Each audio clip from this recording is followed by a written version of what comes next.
구독, 좋아요는 이렇게에게 큰 힘이 됩니다. 이번 동영상은 장석지가 권력의 눈치 보지 않고 소신대로 행동하다 큰일 날 뻔한 이야기를 소개하겠습니다.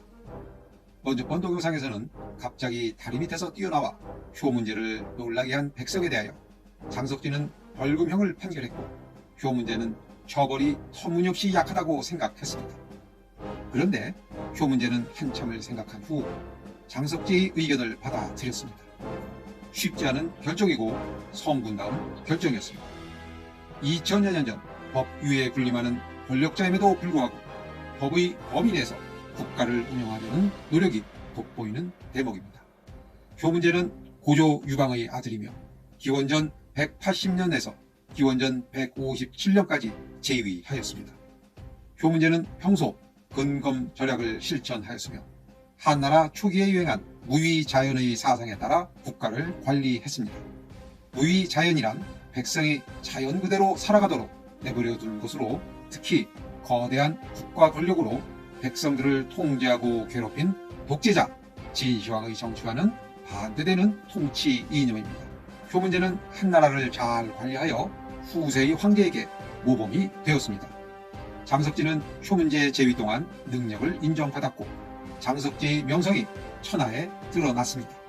그런데 표 문제가 죽고 경제가 즉위하였습니다.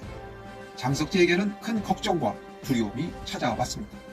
바로 사마문 통행 사건 때문입니다. 경제가 태자 시절에 법을 어긴 것을 이유로 장석지가 태자를 탄핵 거부한 사건입니다. 표 문제 때 일입니다. 어느 날 태자가 동생과 함께 어전 회의에 참석차 수레를 타고 궁궐로 들어오며 사마문에 이르렀습니다. 사마문에서 황제의 궁까지는 황제를 제외한 모든 사람이 말이나 수레에서 내려 걸어야 하는 것이 당시의 법도입니다. 그런데 이 두 명은 수레에서 내리지 않고 그냥 지나치려 했습니다. 법을 지키지 않는 행태를 장석지가 그냥 보고만 있을 수 없지요. 장석지는 수레를 멈춰 세우고 궁궐문 안으로 들어가지 못하게 막고 큰 소리로 경고했습니다. 사마문에서 내리지 않는 것은 불경죄에 해당합니다. 태자는 장석지 경고를 비웃으며 사마문을 지나쳤습니다. 장석지는 이 사실을 표 문제에게 보고하고 태자와 그 동생을 불경죄로 범위 처벌해야 한다고 탄핵을 건의했습니다. 표 문제는 고민에 빠졌습니다. 법도에 따라야 한다는 장석지의 건의를 무시할 수도 없고 자신의 뒤를 이어 황제가 될 태자를 탄핵할 수도 없었습니다. 어찌 보면 태자가 권력 서열 2위이므로 장석지가 문제 삼지 않았으면 그냥 지나갈 일인데 일이 커진 것입니다. 태자는 할머니인 태우에게 도와달라고 요청합니다. 결국 표 문제는 태우를 찾아가 관을 벗고 정중히 사과했습니다.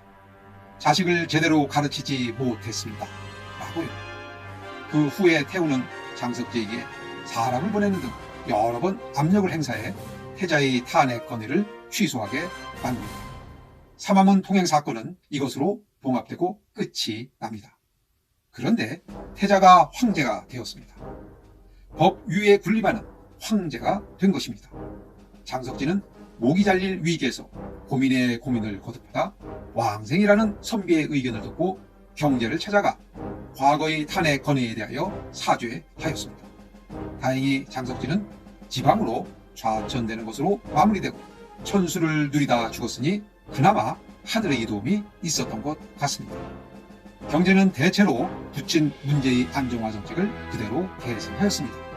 이리하여 문제, 경제, 재위 40년간의 안정화 정책으로 진시황 독재 통치 그리고 초나라와 한나라의 전쟁으로 황폐한 농촌 사회는 휴식을 취하면서 생산력을 증가시켜 국력이 회복되어 번영을 누리게 되었습니다.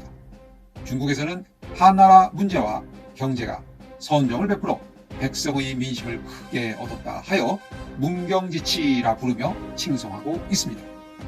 결국 문경지치의 사회적 안정과 경제 발전은 이어지는 한무제 시대의 막대한 대외 원정을 감행할 수 있었던 재정과 군사비 조달의 배경이 되었습니다. 오늘 방송은 여기까지 하겠습니다. 다음 동영상에서는 권력자의 지시와 그 책임에 대해 한번 따져보겠습니다. 감사합니다. 이렇게였습니다.